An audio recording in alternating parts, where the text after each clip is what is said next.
LDIZL represent. I'll show you the puppies and the dogs. We're going to be on for a bit of time, so I hope you got time to watch it because it's awesome. They're all so cute. There's some of the cooties. Oh, the cooties, I know. I know. Oh, finger fingers. They're all so cute. I know. I know. The gross inaccuracy was a shock to Dr. Bass's expertise as well. 100%. It also served as a catalyst for the creation of the body part.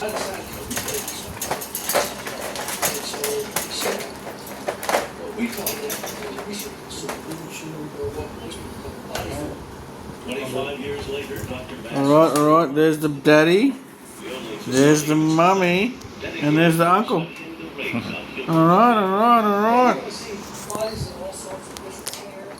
We went from 12 puppies, we went down to 5. We lost 4 boys. 5 boys. 4? Each body represents a Still 2. scientific test. Each test an experiment. Well, that doesn't make sense because there was 2 sets of 6s. So 1 left, and you got rid of 5. Tends to either slow down or speed up. Also, You can't process some of the shade. That's That is how our heavy the body is. We're finding that bodies lose about 5 pounds a day. That case Dr. Bass and his students have tested the rate of decomposition in hundreds of conditions. They've learned more about human decay in 22 years on the body farm than in the past 2,000. this body here, the tripods, you are all so cool. I know. I wish I could take you all out, but I'm not even allowed to take 1 out. I know. I know. Oh, goodies. I know. Oh, What are you doing? there's a little bit of coldness. Come on tonight.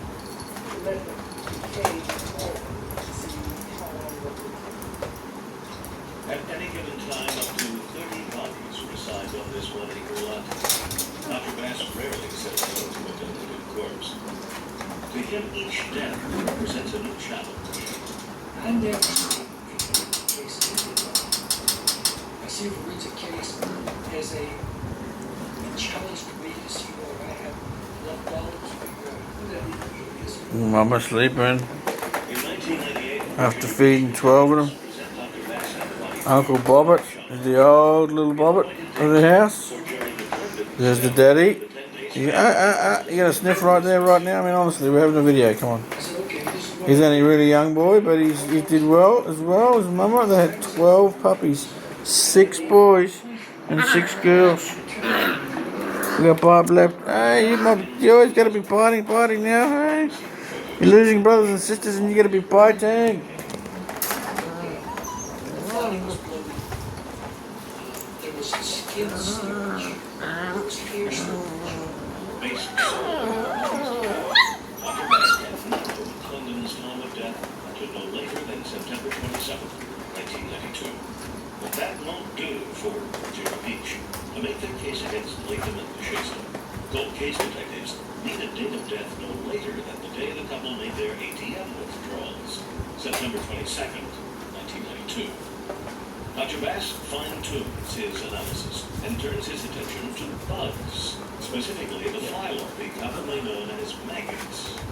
They can very accurately predict the length of time since then.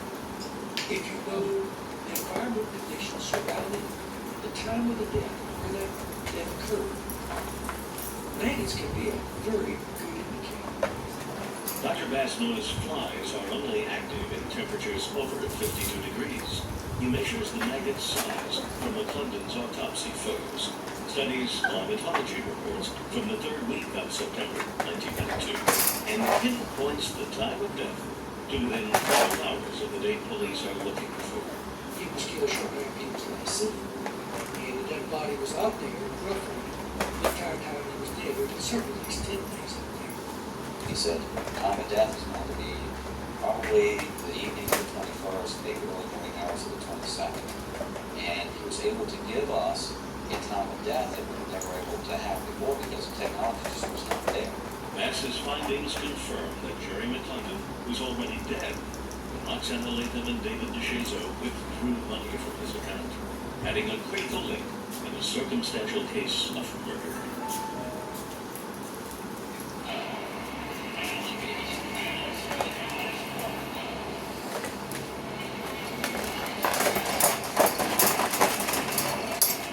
You know you're all so cold. I know. Every time I see you, I gotta pet you and play, then you gotta lick and bite every time. I mean, honestly.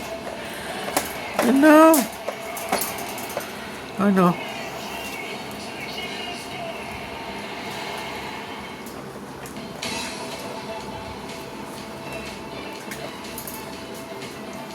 You're so cold.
Okay, sauce. There are almost as many recipes as there are cooks in the world. None of the recipes are guaranteed for license and conscious. That is the recipe allegedly favored by Roxanne Latham. A woman cold case detectives believe to be one half of a killing team. We rejoin our story of Commonwealth and Virginia.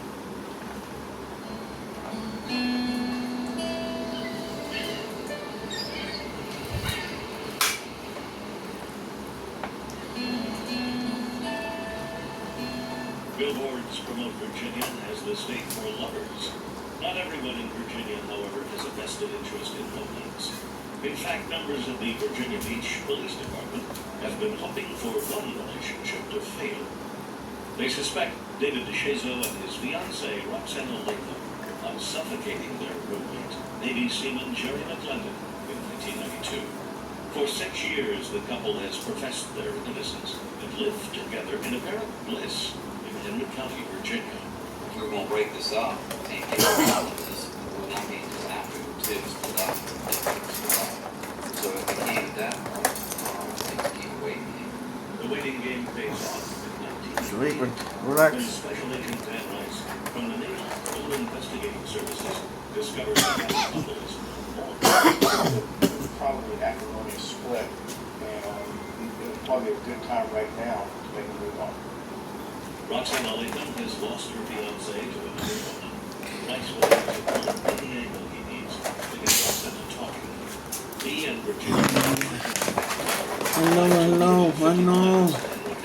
You're all so cold. I know.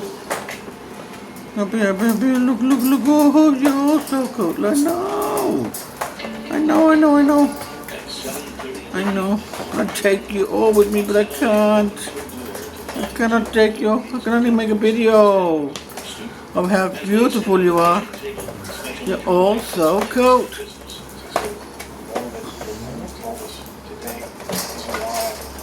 She said they forgot about him. Her room cried. She said, if you ever find out that I told you, they would kill me. I said, Roxanne, no one's going to kill you. And the only way to get rid of the guilt is to tell the story. And at that point, she began explaining that she was there Terry was killed, but she didn't have to call. DeShazer did it and not just watched. That is all Roxana remembers from the night Jerry McCullough died. Her story, however, raises as many questions as it answers. If David DeShazer alone did the killing, why didn't Roxana come to police earlier and of her own accord? And if she is truly innocent, why do police have photos of her and DeShazer using... Oh, Mama, there's one there looking at me and wagging his tail, and it was windy. Police reconvened with Roxana 2 weeks later, this time in a more official setting.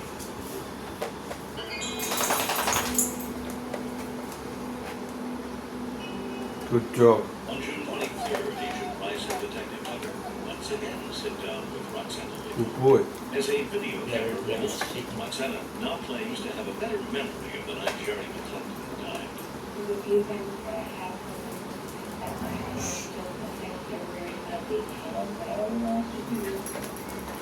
Good. Roxana tells detectives David DeShazer was jealous of McClellan and coveted his catch. According to Roxana, DeShazer had talked of murder, but the threats never took until the night of September 22nd, when Roxana Latham claimed she walked into McClellan's bedroom to find her fiancé holding a pillow over McClellan's face. But that was not the way I said it. Boy, sit. Good boy. Roxana tells police she opened the bedroom door to a murder already in progress. As DeShazer struggled with McClellan, he yelled at Roxana to help him. According to Roxana, she feared for her life and had no choice but to comply.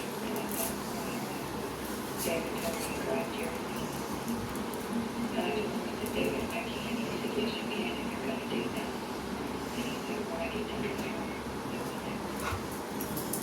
Dan and I looked at each other like, holy cow, I can't believe we're hearing this.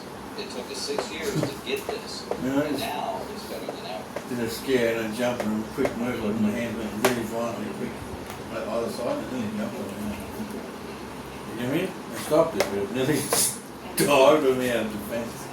Yeah, he's a big boy. For a young little thing, he's actually quite chunky. It's like putting And like- together a puzzle. You know Oh, what just happened. grab a skin man and go like this. And yeah, go like this, still like, it's still Now, putting those 3 pieces still a in, lot of growth. pieces in, and giving us, you know, the whole puzzle. And man, I don't know. Roxana tells police she then This is the crazy thing, right? Every single one of these puppies look like Dad, right? Because she was afraid. They all got the thing around the mouth that tells them a little girl. Yeah. So did you know this? Zell is the only one with legitimate papers. Oh yeah. Not Tyson. Did you look at that motherfucker? I mean, you'd be arguing at he's the one with the papers. Look at him. Oh, that boy. Oh,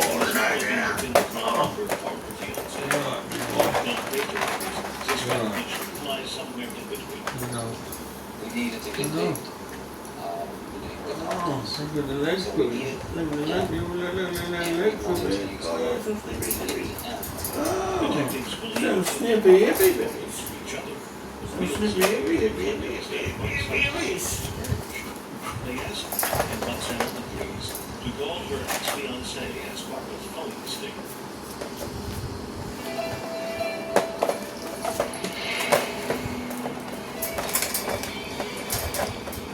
On the morning of June 8th, Roxana calls David DeShazer. He doesn't know she's calling from the first floor of the Salem Police Department.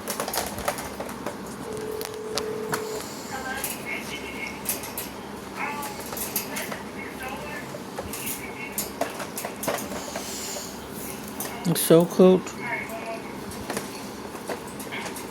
Roxana waits, DeShazer's wife catches her husband. Then, for the first time in 6 months, Roxana and David speak.